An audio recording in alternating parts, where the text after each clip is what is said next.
کراچی میں آپ نے بہرحال آپ کی قیادت میں جماعت اسلامی کو ایک نیا جنم ملا اور عوامی جماعت بن گئی. جس طرح آپ نے بلدیاتی الیکشن کا ذکر کیا اس میں پرفارمنس تھی، تو یہ کوئی آپ کے ذہن میں خاکہ ہے اور ہم یہ توقع کر سکتے ہیں کہ آپ ملکی سطح پہ بھی جماعت کو اسی طرح ریوائیو کر دیں گے؟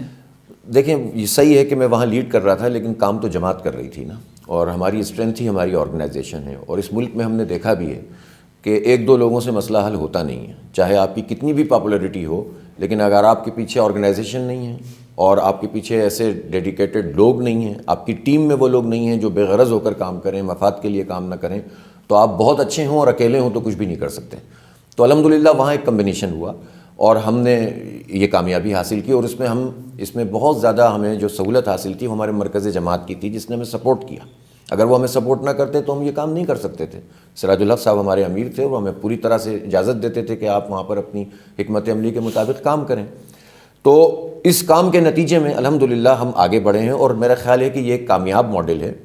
حالات مختلف ہوتے ہیں، دیہات کا ماحول الگ ہوگا، شہر کا ماحول الگ ہوگا، کراچی کا الگ ہوگا، لاہور کا الگ ہوگا، لیکن اصل بات یہ ہے کہ اگر ہم عوام کے مسائل اور عوام کے ایشوز ہمارے ایشوز بن جائیں اور عوام اور ہمارے درمیان دوری ختم ہو جائے، کمیونیکیشن ختم ہو جائے کا جو مسئلہ ہے وہ بہتر ہو جائے. اور دوسری بات یہ کہ خود ہمارے اندر بھی یہ گنجائش پیدا ہو. ہم یہ مانتے ہیں کہ لوگوں کا پرسیپشن ہمارے بارے میں یہ ہے کہ جماعت اسلامی چند لوگوں کی جماعت ہے، اس میں ہم نہیں آ سکتے. میں یہ بالکل واضح کرنا چاہتا ہوں کہ جماعت اسلامی میں سب آ سکتے ہیں، اور جماعت اسلامی کے پاس بہت کام ہے کرنے کے لیے. اس ملک اور قوم کی خدمت کے لیے بہت کام ہے، ہر فرد کر سکتا ہے.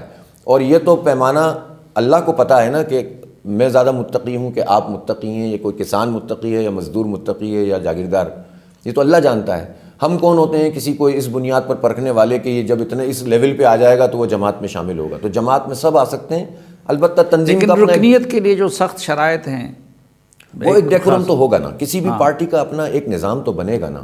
اگر وہ نظام نہ ہو تو جو ہماری اسٹرینتھ ہے وہی نہیں رہے گی. وہ تو یہی تو ہماری اسٹرینتھ ہے کہ ہمارے پاس ڈیڈیکیٹڈ لوگ اور جن کی ہم تربیت کرتے ہیں، جن کو ہم سمجھاتے ہیں، جن کو ہم اس قابل بناتے ہیں کہ وہ سب کو ساتھ لے کر چل سکیں، تو وہ تو ہوگا. اگر وہ بھی نہیں ہوگا تو پھر یہ آرگنائزیشن نہیں چل سکے گی. اچھا، آپ نے اپنا ایک تجزیہ یہ پیش کیا کہ اتحادوں کی صورت میں آپ کو نقصان ہوا، اور جب آپ لوگ اکیلے اگر ہوتے تو اس کا بہتر نتیجہ نکل آتا. لیکن ہم دیکھ رہے ہیں کہ جن انتخابات میں اتحادیں تھیں، متحدہ مجلس عمل کی صورت میں جماعت اسلامی کو بھی زیادہ سیٹیں ملی، لیکن جب تنہا پرواز کی ہے تو پھر کم سیٹیں آئی. اور جس کی تازہ ترین مثال حالیہ انتخابات ہے. حالیہ انتخابات میں تو جماعت اسلامی اکیلے میدان میں گئی تھی، تو پھر اتنی بری طرح شکست کیوں ہوئی کہ دیر جیسے حلقے بھی جماعت اسلامی ہار گئی؟ نہیں، اس کا سبب یہی ہے نا کہ یہ تجربہ تو دیکھیں نا، سن 70 میں ہم نے جماعت کے نام پر الیکشن لڑا، پھر جا کے سید منور حسن کی قیادت میں 2013 میں لڑا. تو یہ 42 سال کے بعد ہم اپنے نشان پر آئے، لیکن 18 میں ہم پھر ایم ایم اے ہو گئے.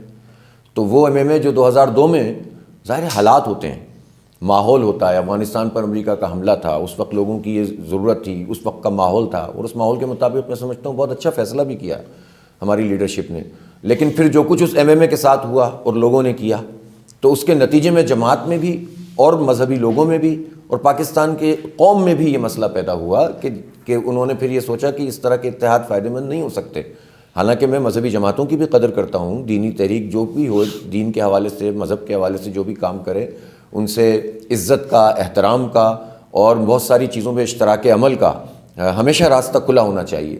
لیکن اس کا مطلب یہ نہیں ہوتا کہ جماعت اسلامی جو کچھ ہے وہ اپنی شناخت کو کھو دے. جماعت اسلامی ایک ایسی جماعت ہے جو مسلک پر یقین نہیں رکھتی، جو فرقے پر یقین نہیں رکھتی، جو ہر فقہی رائے کو احترام کی نگاہ سے دیکھتی ہے، کسی ایک رائے کو قائم کر کے دوسری رائے کی توہین نہیں کرتی، اس کو بھی اڈاپٹ کرنے کی صلاحیت رکھتی ہے.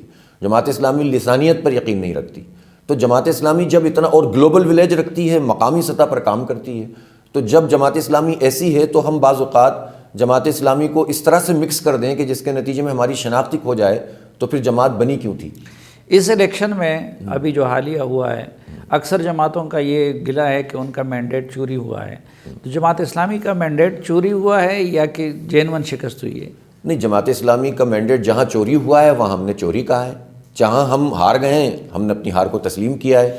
لیکن ہم مجموعی طور پر چونکہ پاکستان کی جماعت ہیں تو چاہے کوئی بھی جیتا ہو اور کوئی بھی ہارا ہو، ہم یہ سمجھتے ہیں کہ ہمارے انتخابی نظام میں فارم 45 اگر اس وقت موجود ہے اور وہ ڈاکومنٹ ہے جس کی بنیاد پر رزلٹ ٹھیک بن سکتا ہے تو اسی کو معیار ہونا چاہیے، چاہے اس کے نتیجے میں ہمارا مد مقابل جیت جائے، ہمارا مخالف جیت جائے، ہمیں کوئی اعتراض نہیں ہے۔ لیکن آپ فارم 45 کو ایک طرف رکھ کے فارم 47 کی بنیاد پر حکومت قائم کریں گے اور ایک جعلی قسم کا ارینجمنٹ کریں گے تو آپ اسے تسلیم تو نہیں کر سکتے۔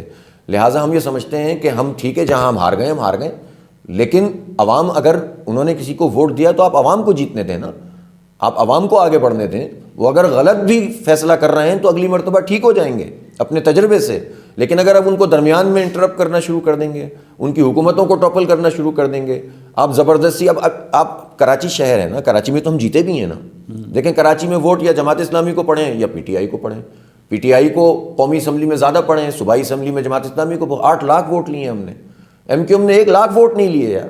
جنرل اگر آپ فارم 45 نکال کر دیکھیں اس کی 15 قومی ہیں اور جو ہے وہ بقیہ جو رہ گئی تھیں وہ پیپلز پارٹی کو دے دیں ٹوٹل پورا کرنے کے لیے، تو 7 پیپلز پارٹی کی ہو گئیں، اور یہ سب جعلی سیٹیں، سب فارم 47 کی بنیاد پر لکھ کے 5000 ووٹ اگر لیے ہیں کسی جگہ پر تو وہ 50,000 کر دیے، 10,000 ووٹ پورے نیشنل اسمبلی پر ملی ہیں ایم کیو ایم نے تو اس کو 1 لاکھ کر دیا، اور 1 لاکھ والے کو 11,000 دکھا دیا۔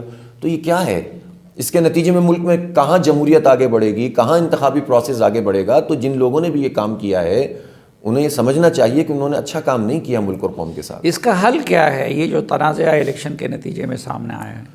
اس پر جو جسٹس فائز عیسیٰ صاحب ہیں، قاضی فائز عیسیٰ صاحب، انہی کو انیشیٹو لینا پڑے گا، اور میں سمجھتا ہوں کہ یہ ان کے لیے بڑا تاریخی لمحہ ہے کہ یا تو وہ اس پروسیس کو دیکھتے رہیں اور تاریخ میں یہ نام لکھوا لیں کہ دعوے تو ان کے بہت تھے لیکن انہوں نے عملاً جمہوریت کی پامالی کا تماشا ہی نہیں دیکھا بلکہ اپنا حصہ ڈال دیا اس میں، یا پھر تاریخ میں امر ہو جائیں اور ایک جوڈیشل کمیشن بنا دیں اور فارم 45 کو بنیاد بنا کر لوگوں سے فارم طلب کرنا شروع کر دیں، جو جیت رہا ہے اس کو جیتنے دیں، جو ہار گیا اس کو ہارنے دیں۔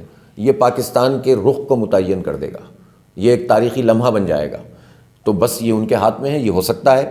کیس ہم کر رہے ہیں، جماعت اسلامی بھی چند دنوں میں کیس فائل کر دے گی اوور آل بھی، اور اپنی جو سیٹیں اس پہ تو ہم نے کیس کیے ہوئے پہلے ہی،